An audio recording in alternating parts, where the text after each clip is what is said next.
Hi guys, this is Cobra Tom, and I'm here to do an unboxing. I've already taken the stuff off, and like the address and stuff, just to kind of speed this up. And then I'm going to do a bit of explaining on what we're going to do with these figures. So, let me get this. So, okay.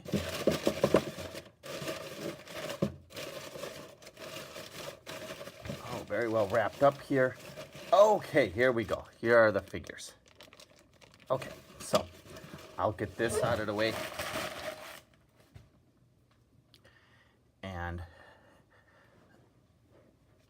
I will be explaining some stuff here. Now, what I have here is 25th Anniversary B.A.T.s.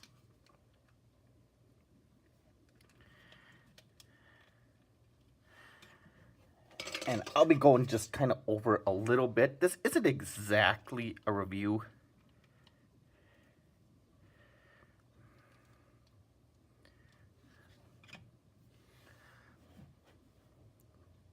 Because these figures aren't going to be kept as is. And I will explain in just a minute. But first, I will go over the figures here. These are Battle Android Troopers. That's the B.A.T.s. That's what it stands for. And they always had this, some actually had an orange color to them, but they always had this, and the old figures had a lenticular sticker that when you turned it, it looked like the parts were moving. Now, I don't think having robot parts showing is a good idea, but I think for comics and cartoons and packaging and stuff like that, to get parents to allow their kids to watch TV shows like this with guns and bombs and stuff, you, especially in the early 80s, could not show anybody being killed. Now, the comics are a little bit different because they do show a few people dying, but I think the reason is they wanted to make sure that people understood that this is a robot and not say, here's a random guy that I pulled off, like Dr. Mindbender or Major Blood here, or Cobra Commander, or Destro, stuff like that, who is a real person. They didn't want to have people thinking that this guy, that this guy was a real person, and when they got killed or blown up or pushed into the ocean or whatever and sunk to the bottom of the ocean, that these people would be killed. I think, now, there might just be a simpler explanation as to, oh, that kind of looks cool, so we're going to do it that way. It could be as simple as that, that they thought it looked cool, and so they gave them a sticker like that. Now, in the comics, they were created by Dr. Mindbender. One of my, even though not as much for others, but one of my favorite figures. I never had this as a kid, but I had this growing up. Later, like I didn't have it in 1986. I had it like when I was in high school and stuff. I bought some in the very, very early days of eBay. So, he was the creator. He made a bunch of these. The first appearance in the cartoons is Arise Serpentor, Arise in the first part. And they're kind of used kind of throughout all of the rest of the second season. They're I don't know what, not reissued, that's not the right word. Redesigned, so thank you. Redesigned for the Deke series, and in the comics later, they gave them a kind of a different design, and I think kind of other comics have similar looking bats, and other cartoon series have their own version of a bat. And I think that the early 2000s had Battle Android Troopers, because I'll move these over. This is a newer version, I believe. This is a 2005 version. If I'm wrong about that, I apologize. I don't have the Deke animated series version. That's a cool robot. I don't have anything per se. I guess I don't really like the colors because they're bright and they're all that. But then you look at this one and say, well, he's bright yellow with, you know, bright bombs on him, and his chest is all bright. So I guess I shouldn't complain about the Deke ones. I just don't like them as much as these. So I'm going to show you a little bit about this figure. This hook does open.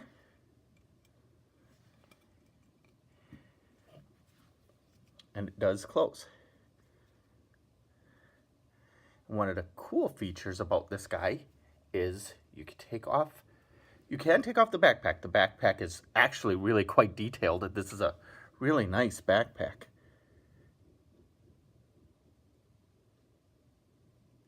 See, that's really nice. The back is rather plain, but when you have it on the back of the figure, you're not seeing it anyway.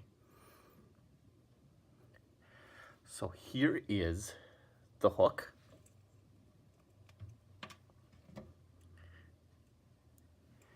Here's the hand. So you can give them two robot hands.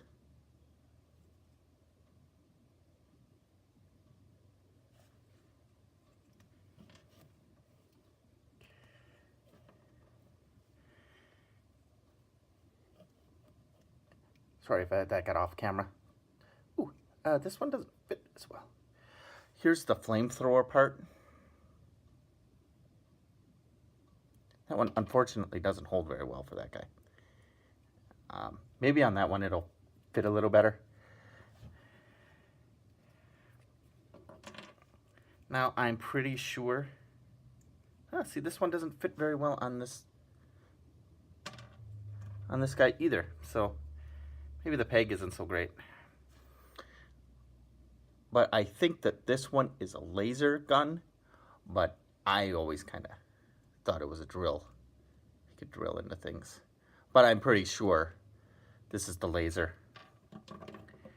And I'm pretty sure that this is the flamethrower, because here's the flame part. Here's where the flame would shoot out. Here's the thing that would spark it. Here's the canister for the gas. And then it would shoot out the flames. I suppose this could be a flamethrower too. That here's where the pump is for the gas. And it would shoot out, but I'm pretty sure that this is the laser. And this is the flamethrower. Now, one of the reasons we got this figure is because in June, we are going to JoeCon. And it's said to bring bats. I think that we're going to be taking apart and making a custom robot bat, I think. Because we're going to take the bat parts. And we'll also be taking parts from a different Joe to make the legs. And I'm going to save that because that's actually going to be next week's video. And here is another little thing about this. He has got some amazing details.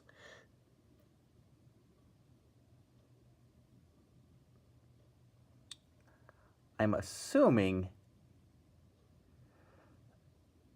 that's like an explosive device on his thigh there. That silver part. I can only guess. I'm not exactly sure if that's a communications radio. It might be. I don't remember them talking or not. I don't think they did, but that doesn't mean that other series and other comics and stuff don't have them. He has a sidearm handgun, which is removable. And it's small, but it is a very nice handgun.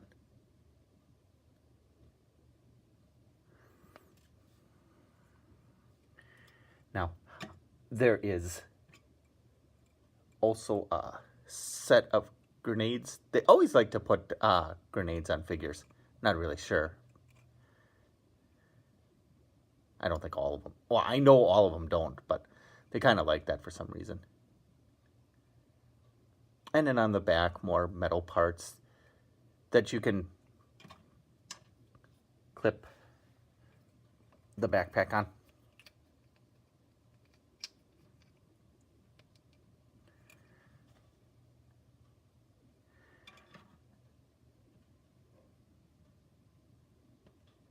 Now,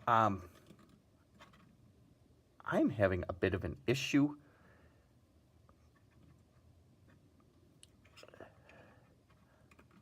because this backpack only has 2 pegs.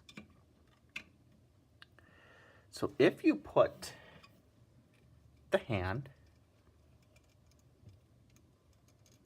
oh, maybe the hand doesn't go in there.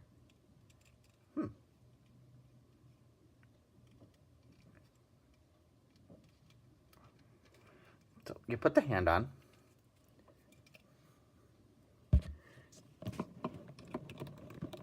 Then you put the laser gun in, or the flamethrower gun in, and the laser gun.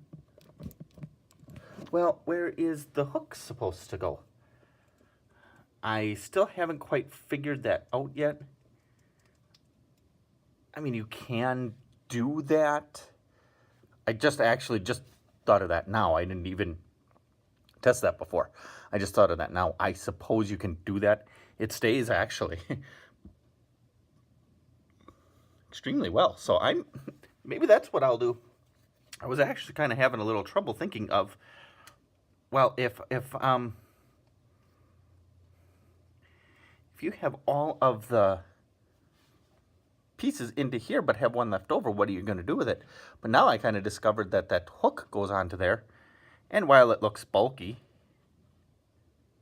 I guess it'll work. And this one that I bought doesn't have, it's secondhand. And I didn't know that when I bought that, but we're going to be taking these figures apart at JoeCon anyway, so I suppose having the hand is important. But if we're just going to be making cyborg parts, I don't know if the guy is going to be a robot, a complete robot like this, or if he's going to be a cyborg, or I'm not sure. I can't wait to see how we make these. So, but this is why we got these. These are going to go to JoeCon, and they will be turned into something else. So, this video I do know kind of ran kind of long, but I want to thank you. That's my review for the new B.A.T.s, or the 25th anniversary B.A.T.s. They're not new, but the 25th anniversary B.A.T.s. Thank you for watching, and we will see you next time. Bye.